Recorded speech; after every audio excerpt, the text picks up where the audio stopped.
এই মুহূর্তে দাঁড়িয়ে আমরা নজর রাখবো অনুরাগ ঠাকুর, তিনি প্রেস কনফারেন্স করছেন। अधिकारी इनके कार्यकर्ता टूट पड़ते हैं, मारते हैं। ये देश में कहीं नहीं होता, पश्चिम बंगाल में होता है। ये कैसी परिस्थिति खड़ी हो गई। लॉ एंड ऑर्डर की एक भयंकर समस्या यहाँ पर है, जिसका बार बार उदाहरण देखने को मिलता है। पिछले कल देश ने राष्ट्रीय युवा दिवस मनाया। देश में कम से कम 20,000 स्थानों पर लाखों युवाओं ने स्वामी विवेकानंद जी के जन्म दिवस पर राष्ट्रीय युवा दिवस मनाया। उनसे प्रेरणा स्रोत है हम सबके। प्रधानमंत्री जी स्वयं नासिक गए थे, लाखों युवाओं को वहां से संबोधित किया, लेकिन पश्चिम बंगाल के युवाओं को राष्ट्रीय युवा दिवस में शामिल होने की अनुमति क्या नहीं मिलती? यहाँ के बच्चों को क्यों नहीं भेजा जाता? यहाँ के युवाओं को क्यों नहीं भेजा जाता? और पश्चिम बंगाल जहाँ पर स्वामी विवेकानंद जी का जन्म हुआ, और ये धरती तो वो है जहाँ पर स्वतंत्रता सेनानियों ने जन्म लिया भी, अपना बलिदान भी दिया। ये महीना बहुत विशेष है। स्वामी विवेकानंद जी का जन्म दिवस है, तो नेताजी सुभाष चंद्र बोस की दूसरी ओर डॉक्टर श्यामा प्रसाद मुखर्जी हों या फिर रविंद्रनाथ टैगोर हों, एक के बाद दूसरा ऐसे महान नेता की बात आती है जिसने बंगाल ही नहीं पूरे देश के लिए अपना बहुत बड़ा योगदान दिया है। सर, पुरुलिया में कुछ साधुओं को पीटा गया है, बताया जा रहा है कि किडनैप करने की कोशिश भी किया गया था, और उसी दिन जिस दिन स्वामी विवेकानंद की जन्मदिन था, और ये लोग गंगा सागर जाने के लिए निकले हुए थे किसी जगह से। सर, अभी इसको ऐड करना चाहेंगे। अभी खबर ये आ रही है कि 12 लोगों को अरेस्ट कर लिया गया है बंगाल पुलिस की तरफ से, और आज कोर्ट में प्रोड्यूस किया जाएगा। आखिरकार ये वातावरण क्यों?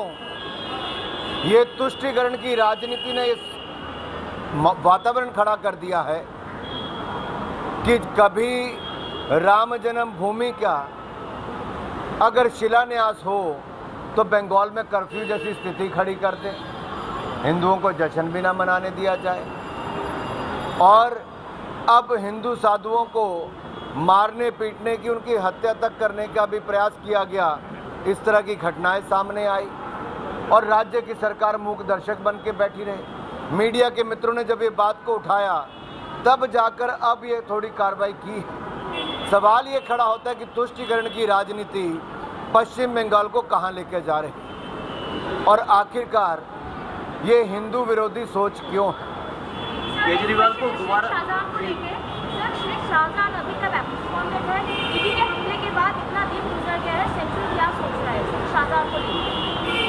बात यह है कि ऐसे लोगों को संरक्षण कौन दे रहा है? किसकी गाड़ी में वो नजर आते हैं? कौन सी फोटो वायरल होती है?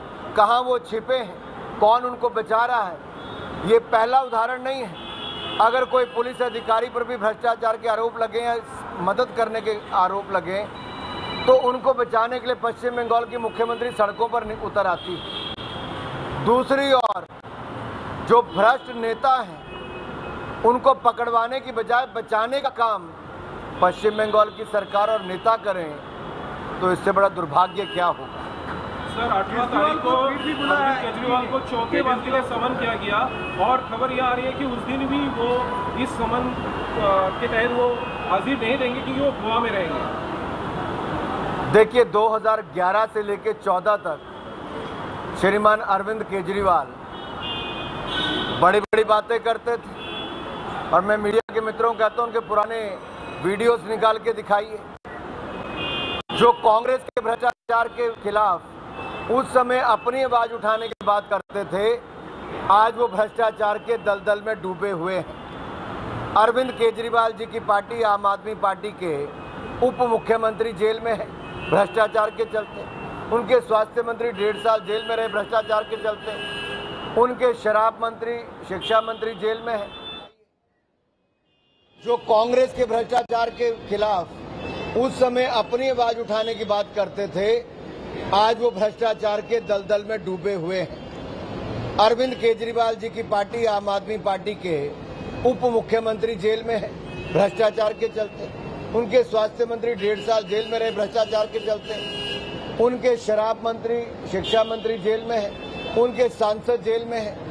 आखिरकार इनके विधायकों से लेकर सांसदों को जेल क्यों जाना पड़ा? भ्रष्टाचार के चलते। और अराजकता फैलाने का काम, भ्रष्टाचार को बढ़ाने का काम अरविंद केजरीवाल जी और इनके राजनीतिक दल ने किया है। और जब जांच होती है तो जान से भागने का काम करते हैं। ऐसा कोई बचा नहीं जिसको अरविंद केजरीवाल की पार्टी ने ठगा नहीं। ये ठगने का, लूटने का, भ्रष्टाचार का अड्डा आम आदमी पार्टी की सरकार दिल्ली में बन गई है। अब सवाल ये खड़ा होता है कि जांच से क्यों भाग रहे हैं? ऐसा क्या है जिसका डर अरविंद केजरीवाल जी को सता रहा है? ऐसा क्या है कि वो जनता के सामने आकर जवाब नहीं दे पा रहे? कल तक उनको लगता था बाकी जेल जाएंगे, अरविंद केजरीवाल बच जाएंगे। शायद थोड़े दिन और भागना चाहते हैं, लेकिन कानून के हाथ बहुत लंबे होते हैं। आज एक वर्चुअल मीटिंग बताया जा रहा है, ममता बनर्जी भी नहीं, हाल कोई भी नहीं। कौन से गठबंधन की बात करते हो भाई?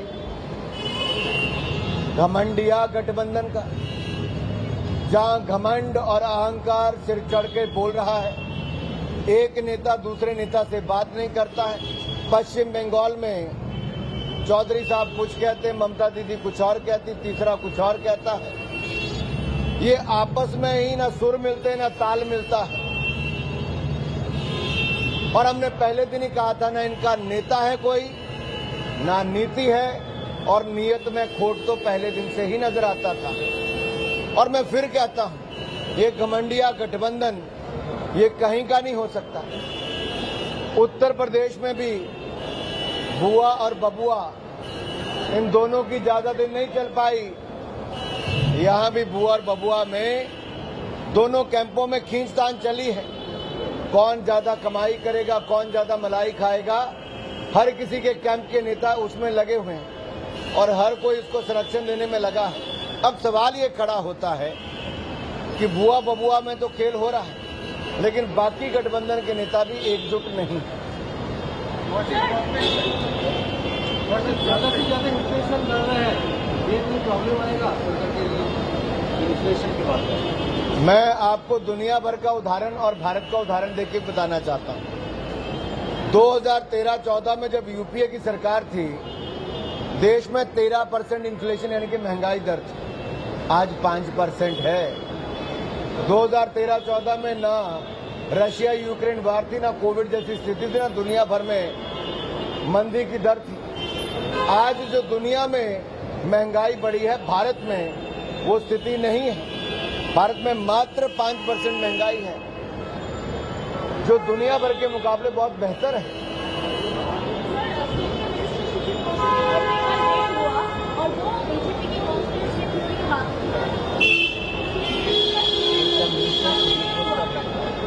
आखिरकार ये रेड होना, रेड में करोड़ों रुपए मिलना और टीएमसी के नेताओं का ही नाम क्यों आना?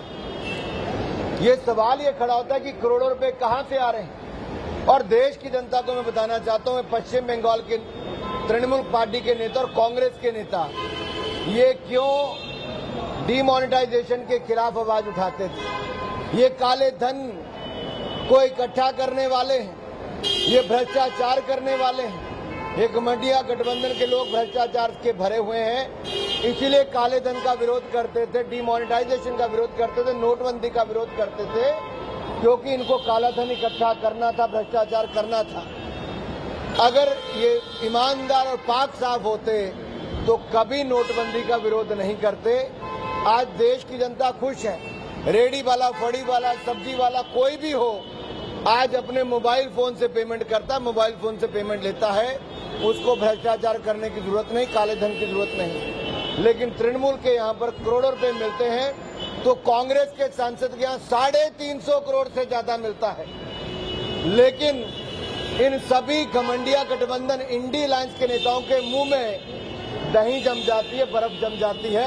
कोई कुछ नहीं बोलता, क्योंकि चोर चोर मुसेरे भाई हैं। सबने मिलकर मलाई खाई है, भ्रष्टाचार की खूब कमाई है।